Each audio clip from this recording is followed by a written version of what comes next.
എല്ലാ മാന്യ പ്രേക്ഷകർക്കും പുതിയൊരു വീഡിയോയിലേക്ക് ഹൃദ്യമായ സ്വാഗതം. ഇന്നത്തെ വിഷയം സുഖങ്ങളുടെ എല്ലാവിധ സുഖങ്ങളുടെയും കാരകനായിട്ടുള്ള ശുക്രൻ്റെ നീചസ്ഥിതി മൂലം ഉണ്ടാകുന്ന ദാമ്പത്യ പ്രശ്നങ്ങളും അതെങ്ങനെ പരിഹരിക്കാം എന്നതുമാണ്. ശുക്രൻ എന്ന് പറയുന്ന ഗ്രഹം എല്ലാത്തരം സുഖങ്ങളുടെയും കാരകനാണ്. എല്ലാ സുഖങ്ങൾ എന്ന് പറഞ്ഞു കഴിഞ്ഞാൽ ഗൃഹം, വാഹനം, ആഭരണം, വസ്ത്രം, മറ്റ് കോസ്മെറ്റിക് ഐറ്റംസ്, കൂടാതെ കലകളുടെ കാരകനാണ്. അങ്ങനെ എല്ലാത്തരം സുഖങ്ങളുടെയും കാരകനായിട്ടുള്ള ശുക്രനെ സംബന്ധിച്ചിടത്തോളം ശുക്രൻ്റെ സ്വക്ഷേത്രങ്ങളാണ് ഇടവം, തുലാം രാശികൾ. ശുക്രൻ്റെ ഉച്ചക്ഷേത്രമാണ് മീനം രാശി. അതേ കൂട്ട് തന്നെ നീചക്ഷേത്രമാണ് കന്നി രാശി.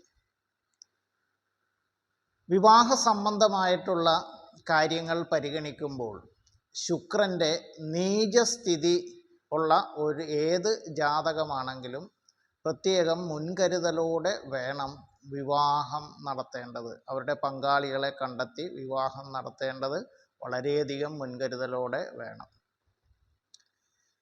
അപ്പോൾ എല്ലാ സുഖങ്ങളുടെയും കാരകനായിട്ടുള്ള ശുക്രൻ കന്നി രാശിയിൽ നീചത്തിൽ നിൽക്കുകയാണെന്നുണ്ടെങ്കിൽ പൊതുവെ പറഞ്ഞാൽ അവർക്ക് എന്തൊക്കെ തന്നെ ഉണ്ടെങ്കിലും അനുഭവയോഗം കുറവായിരിക്കുള്ളൂ. ധാരാളം സമ്പത്തുണ്ടെങ്കിൽ, ചുറ്റും വസ്തുവകകളും കാര്യങ്ങളും ഉണ്ടെങ്കിൽ അതിൽ നിന്ന് അനുഭവിക്കാനുള്ള യോഗം ഉണ്ടായിരിക്കുകയില്ല. എത്ര ധനികനാണെങ്കിലും കീറിയ വസ്ത്രം ധരിച്ച് നടക്കേണ്ട സാഹചര്യങ്ങൾ, അതുപോലുള്ള സാഹചര്യങ്ങളൊക്കെ ഉണ്ടാവുകയും ചെയ്യും. നമ്മളുടെ വിഷയം മറ്റൊന്നുമല്ല, ദാമ്പത്യപരമായിട്ടുള്ള കാര്യങ്ങളിൽ എന്തെല്ലാം ശ്രദ്ധയാണ് വേണ്ടത്.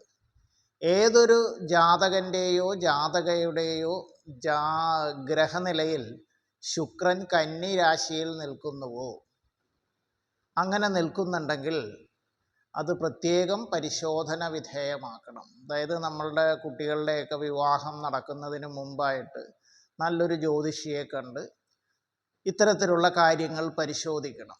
ഇനി ഗ്രഹനിലയിൽ ശുക്രൻ നീചരാശിയായ കന്നിയിൽ നിൽക്കുകയാണെങ്കിലും നവാംശക ചാർട്ടിൽ സ്വക്ഷേത്രങ്ങളിലോ ഉച്ചരാശിയായ മീനത്തിലോ ഒക്കെ നിൽക്കുകയാണെന്നുണ്ടെങ്കിൽ അത് ഏറെക്കുറെ പരിഹരിക്കപ്പെടുന്നുണ്ട്.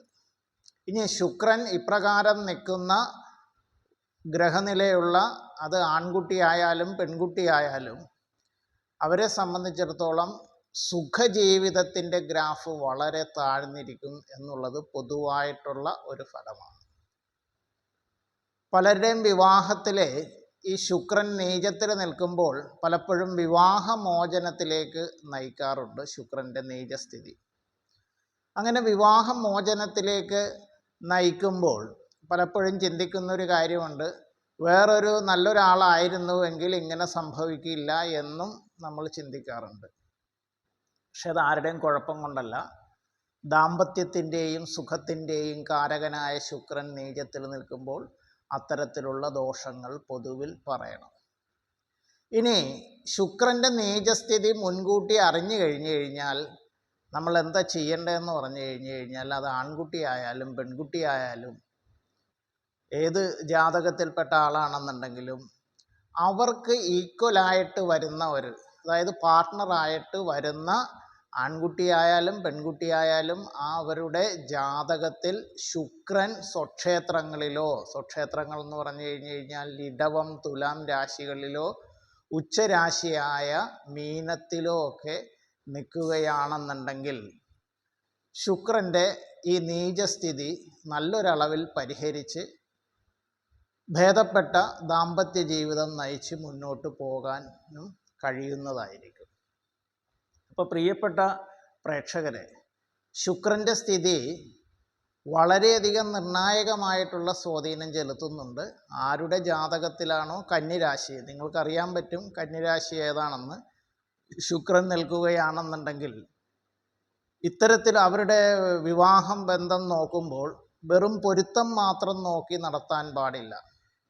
പൊരുത്തം നോക്കുമ്പോൾ പൊരുത്തമൊക്കെ ഉണ്ട്, 10-8 പൊരുത്തം ഉണ്ടാകാം, ബാക്കി പാപസാമ്യവും കാര്യങ്ങളൊക്കെ ഉണ്ടെങ്കിലും ശുക്രന് ബലമുള്ള ഒരു പുരുഷ ജാതകമോ സ്ത്രീ ജാതകമോ വേണം വിവാഹത്തിന് യോജിപ്പിക്കാൻ എന്നുള്ളത് മനസ്സിലാക്കുക. അല്ലെങ്കിൽ ദാമ്പത്യ ജീവിതത്തിൽ തകർച്ചയുണ്ടാകാനും അത് ദാമ്പത്യപരമായി ഒട്ടേറെ പ്രശ്നങ്ങളും വിവാഹമോചനത്തിലേക്കൊക്കെ നയിക്കാനും ഒക്കെ ഇടയാക്കുന്ന ഒരു അവസ്ഥയുണ്ട്. പ്രിയപ്പെട്ട പ്രേക്ഷകരെ, നിങ്ങൾ ഓരോരുത്തരുടെയും കുട്ടികളൊക്കെ ജനിച്ചു കഴിയുമ്പോൾ നല്ലൊരു ജ്യോതിഷിയെ കണ്ട് ഇത്തരത്തിലുള്ള കാര്യങ്ങൾ വിലയിരുത്തിയിട്ട് അതിന് പറ്റുന്ന രീതിയിൽ അവർ പറയുന്ന ഉപദേശപ്രകാരം ഓരോ കാര്യങ്ങളൊക്കെ ചെയ്ത് എടുക്കുകയാണെന്നുണ്ടെങ്കിൽ നല്ല രീതിയിലുള്ളൊരു ദാമ്പത്യ ജീവിതം അവർക്ക് നയിക്കാൻ കഴിയും. പ്രിയപ്പെട്ട പ്രേക്ഷകരെ, ഈ വീഡിയോ നിങ്ങൾക്ക് ഉപകാരപ്രദമായി എന്നുണ്ടെങ്കിൽ അരുവാണി ജ്യോതിഷം ചാനൽ ഇതുവരെയും സബ്സ്ക്രൈബ് ചെയ്യാത്തവർ സബ്സ്ക്രൈബ് ബട്ടണും ബെല്ലൈക്കണും ഒക്കെ അമർത്തി സബ്സ്ക്രൈബ് ചെയ്യേണ്ടതാണ്. ഈ വീഡിയോ നിങ്ങൾക്ക് ഇഷ്ടപ്പെട്ടു എന്നുണ്ടെങ്കിൽ ലൈക്ക് ചെയ്യേണ്ടതാണ്. നിങ്ങളുടെ പ്രിയപ്പെട്ടവർക്കും ബന്ധുക്കൾക്കും സുഹൃത്തുക്കൾക്കുമെല്ലാം ഷെയർ ചെയ്യണമെന്ന് അഭ്യർത്ഥിച്ചുകൊണ്ടും മറ്റൊരു വിഷയവുമായി കണ്ടുമുട്ടുന്നതുവരെ എല്ലാവർക്കും നന്ദി, നമസ്കാരം.